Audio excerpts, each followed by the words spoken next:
Les débuts de l'Institut de la Sainte Famille ont de quoi faire réfléchir et susciter une profonde admiration. Le père Berthier a vécu là une expérience qui rappelle en de nombreux points celle que fit la Sainte Famille de Nazareth. Pour sauvegarder la vie de leur enfant, Marie et Joseph ont quitté leur maison, leurs amis, leur patrie. Ils se sont exilés en Égypte, où ils durent affronter une toute autre réalité. Pour enfanter son œuvre, le père Berthier, lui aussi, a quitté sa famille, ses confrères, son pays. Lui aussi a connu la vie des immigrés sans jamais se replier devant les difficultés et les incompréhensions. Sans hésiter, cet homme de 55 ans eut l'audacieux courage de laisser tout ce qui lui était cher pour réaliser le rêve de sa vie, pour réaliser sa vocation.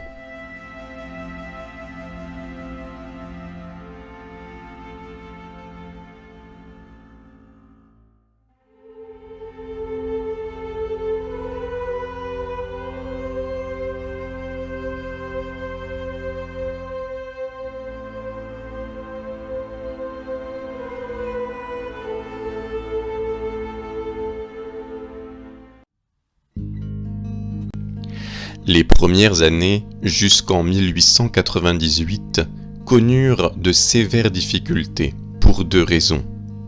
La première est assez évidente. Il n'était pas facile d'obtenir un accord profond et durable de la part de tous ces jeunes gens. Ils provenaient de pays très divers, ils ne parlaient pas la même langue, il leur était difficile de comprendre le père. Sur la vingtaine d'étudiants admis jusqu'à la fin de l'année 1895, pas un seul ne persévéra. Une deuxième raison rendit difficile les premières années. Elle fut à l'origine d'une douloureuse épreuve pour le fondateur. Au matin du 5 mars 1896, en dépouillant son courrier, l'attention du père Berthier fut attirée par une lettre de l'évêché de Bois-le-Duc. Monseigneur Van de Ven lui faisait parvenir une notification du Vatican, lui interdisant de poursuivre l'œuvre, cette œuvre qui ne pouvait donner à l'Église que quelques prêtres âgés et incapables. L'épreuve sera longue. Malgré les interventions conjuguées de Monseigneur Van de Ven, du cardinal Langenieux et du secrétaire d'État Rampolla, l'affaire durera jusqu'en 1905. Heureusement, l'intervention du pape Pie X mettra une conclusion à ce malentendu.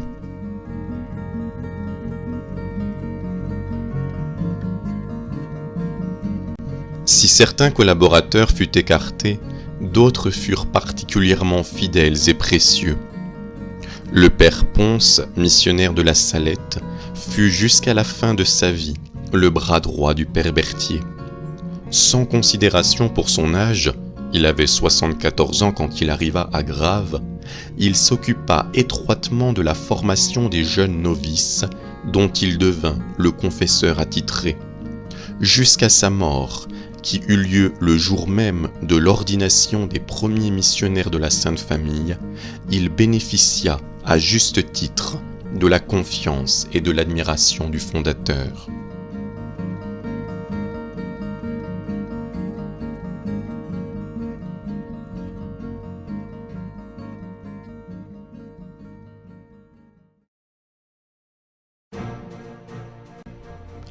Il serait bien difficile de parler de la fondation de la congrégation des missionnaires de la Sainte Famille sans évoquer la part importante que tinrent les laïcs.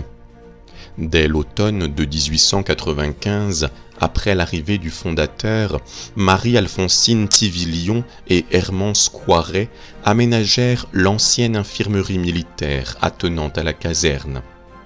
À Pâques 1899, Marie Merlot de Bruyant et son mari Henri vinrent les rejoindre pour partager leur vie et leur dévouement.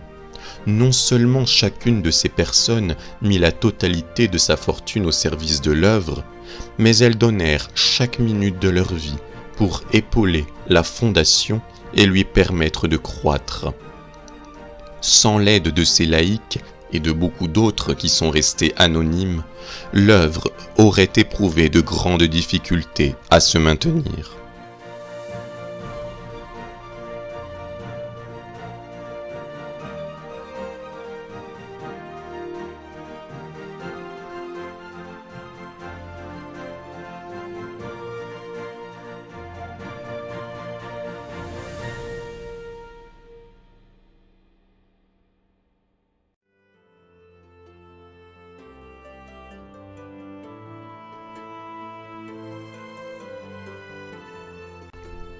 Malgré les nombreuses défections des premières années, le père Berthier gardait confiance.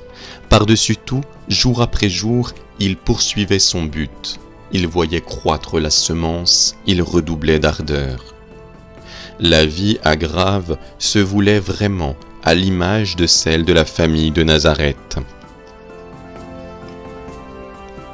Le père Berthier ne faisait pas qu'exhorter, il donnait l'exemple. Durant les 13 années passées à Grave, il fut plus attentif que jamais à pratiquer lui-même ce qu'il enseignait.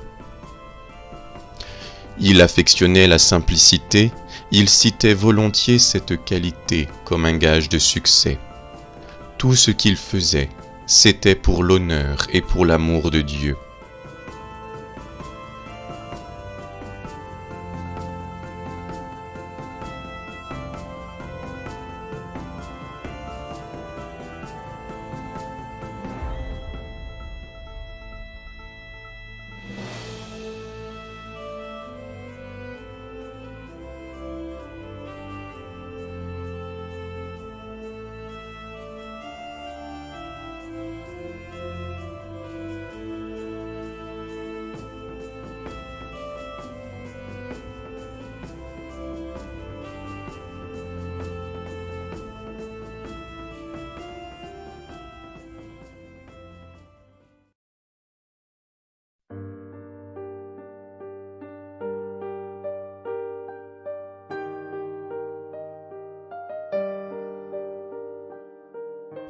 Pour le père Berthier, Dieu était vraiment l'alpha et l'oméga de sa vie. Convaincu de l'amour de Dieu pour chaque être, assuré que son but contribuait à l'expansion de l'Église qu'il servait avec passion, le père Berthier s'exclamait souvent « Il faut bénir Dieu de toutes ses merveilles, aimons-le, puisqu'il nous aime tant. » Et il ajoutait aussitôt « Il faut aussi aimer ses frères, parce qu'ils sont créés à l'image et à la ressemblance de Dieu. »